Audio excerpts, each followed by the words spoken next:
Tarif PPN 12% yang akan mulai berlaku pada Januari 2025 telah menuai pro dan kontra di tengah masyarakat. Lantas apa saja plus dan juga minus dari penerapan PPN 12%? Selengkapnya dalam Cuanomics.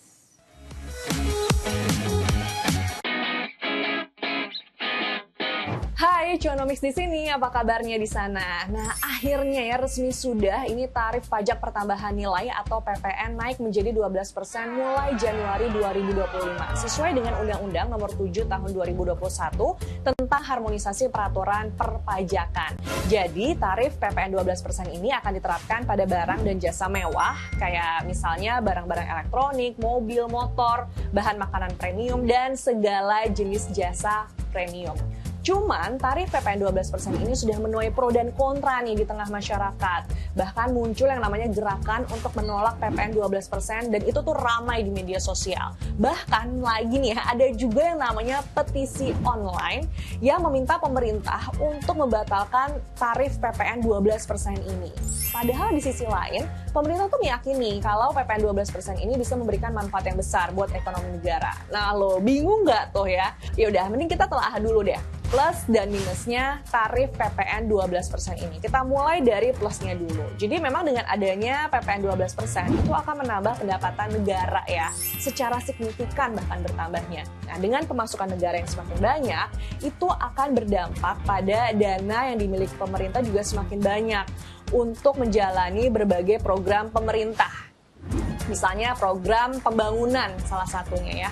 Dengan adanya program pembangunan itu nanti dananya bisa dipakai untuk membangun atau memperbaiki infrastruktur kayak jalan, jembatan, angkutan umum gitu ya.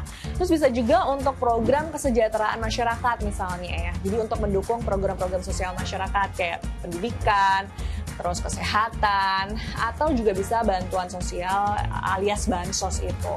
Cuman ya gitu, asal dananya memang digunakan sesuai dengan tujuannya dan gak dikorupsi, ya pasti aja sih masyarakat bisa gitu merasakan manfaatnya secara langsung. Kemudian pendapatan yang bertambah dari tarif PPN 12% ini akan mengurangi defisit anggaran pendapatan dan belanja negara atau APBN. Jadi total belanja negara di tahun 2025 itu akan mencapai 3.600 triliun rupiah. Sementara defisit APBN 2025 ditetapkan sebesar 2,53% dari produk domestik bruto atau PDB yang sama saja sebesar 616 triliun rupiah.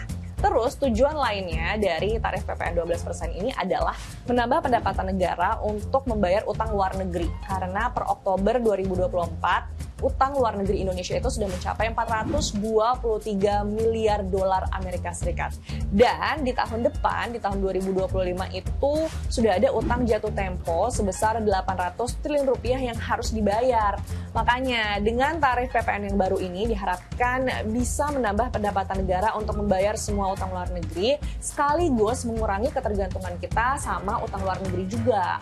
Oke, itu plusnya. Nah, kalau minusnya, tahu sendiri dong, PPN 12% itu akan menaikkan harga sejumlah barang yang termasuk kategori mewah, kayak misalnya barang elektronik. Jadi kalau contohnya nih, kita mau beli handphone, harganya 5 juta rupiah nih untuk harga handphonenya. Tapi karena ada PPN 12%, akhirnya ada penambahan 600 ribu rupiah. Dengan kata lain, uang yang harus kita keluarkan untuk membeli handphone tersebut menjadi 5,6 juta rupiah. Jadi semakin banyak deh tuh ya pengeluaran yang harus kita lakukan untuk membeli barang yang kita inginkan atau kita butuhkan gitu ya.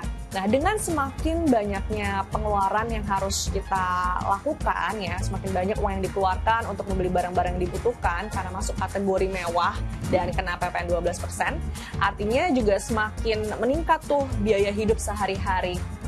Padahal mungkin gajinya ya segitu-segitu aja gitu, nggak ada penambahan. Belum lagi kan gaji sekarang juga ada banyak potongannya ya, mulai dari potongan pajak penghasilan, habis itu juga ada potongan BPJS, belum lagi kalau tapteranya nanti jadi diterapkan, wah nambah lagi deh tuh potongan gajinya ya kan.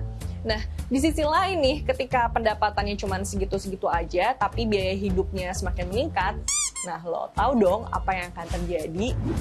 Ya, apalagi kalau bukan daya belinya akan semakin melemah, saudara-saudara, ya kan? Nah, ketika daya belinya melemah, Tapi tahu sendiri sekarang urusan kelas menengah yang turun kasta aja masih belum selesai-selesai kan ya.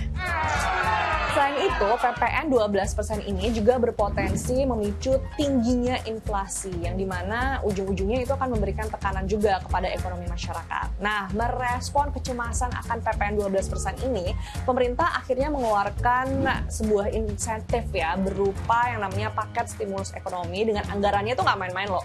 Jumlahnya mencapai 265 triliun rupiah. Kira-kira apa aja ya insentifnya? Yang pertama sih ada yang namanya insentif untuk keperluan rumah tangga. Jadi yang namanya bahan pokok seperti minyak kita, terigu, atau gula industri itu akan tetap diterapkan PPN 11% karena 1%-nya itu akan ditanggung oleh pemerintah. Terus ada lagi insentif untuk kelas menengah. Jadi pembelian properti itu akan bebas dari PPN, tapi khusus untuk pembelian rumah yang harganya mencapai 5 miliar rupiah. Ada lagi untuk pembelian kendaraan listrik. Nah, itu nanti PPN-nya juga akan ditanggung oleh pemerintah. Selain itu, ada lagi untuk pekerja dengan gaji antara 4,8 juta rupiah hingga 10 juta rupiah itu akan dibebaskan dari potongan pajak penghasilan. Tapi ini khusus untuk pekerja industri padat karya ya, kayak untuk yang tekstil, furnitur, atau juga sepatu. Jadi buat kamu dan saya nih yang budak korporat, itu tidak termasuk saudara-saudara ya. Nah, setelah kita mempertimbangkan antara plus dan minusnya tarif PPN 12% dan solusi yang ditawarkan pemerintah lewat paket stimulus ekonomi itu tadi, menurut kamu gimana? Lebih banyak manfaatnya atau justru ruginya nih buat isi dompet kita, masyarakat Indonesia? Nah, silahkan deh, keputusannya dari kalian ya. Jadi tulis aja curhatan kamu atau unek-unek kamu di kolom komentar. Tapi jangan lupa like and share konten ini. Sampai jumpa.